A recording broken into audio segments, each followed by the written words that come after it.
Sisimula na sa Biyernes ng Pambansang Pulisya ang pagpapakalat ng mga dagdag nitong tauhan sa mga deklaradong election hotspots. Kabilang sa mga ide-deploy ang mga pulis na may administrative functions at bagong police recruits. Si Alvin Baltasar para sa detalye. 30,000 mga dagdag na pulis ang ipakakalat ng Pambansang Pulisya sa mga lugar na una ng idineklarang hotspots 2 linggo bago ang eleksyon. Sa ilalim ng tinawag nilang Oplan last 2 weeks, sinabi ni DILG Secretary Maroas na 18 ay pawang full-fledged uniformed police personnel na kanilang uhugutin mula sa iba't ibang tanggapan ng PNP at ang trabaho'y administrative works.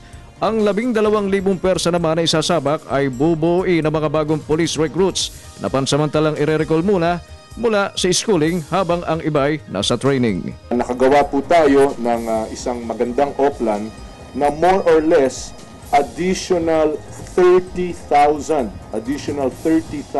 personnel ang ikakalat, ilalatag, itatalaga sa mga election hotspots na ito at sa iba pang mga voting centers at iba't ibang mga probinsya ng ating bansa. Sa kabilang dako'y nag-issue na rin ng direktiba si PNP Chief General Alan Purisima sa lahat ng PNP personnel sa buong bansa na simula sa Biyernes, Mayo 3 hanggang Mayo 16, kanselado na ang lahat ng leave na una nang ini-apply.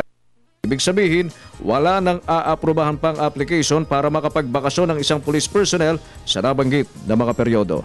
Which means na noong pa actually hindi na natin in-approve yung na papatak ng leave nila from May 3 hanggang 16. Noong pa lang hindi na natin ina-approve. Basta pumatak sila sa May 3 to 16, hindi na-approve yun. So if they have to go on leave, it should be before the May 3, dapat bumalik na sila on May 3 and 16. Pag-aaralan pa ng PNP sa kabilang banda kung kailan ipatutupad ang full alert status at kanilaan niya itong iimplementa bago ang halalan sa Mayo 13, 2 linggo mula ngayon. Para sa Telebisyon ng Bayan, Alvin Baltasar.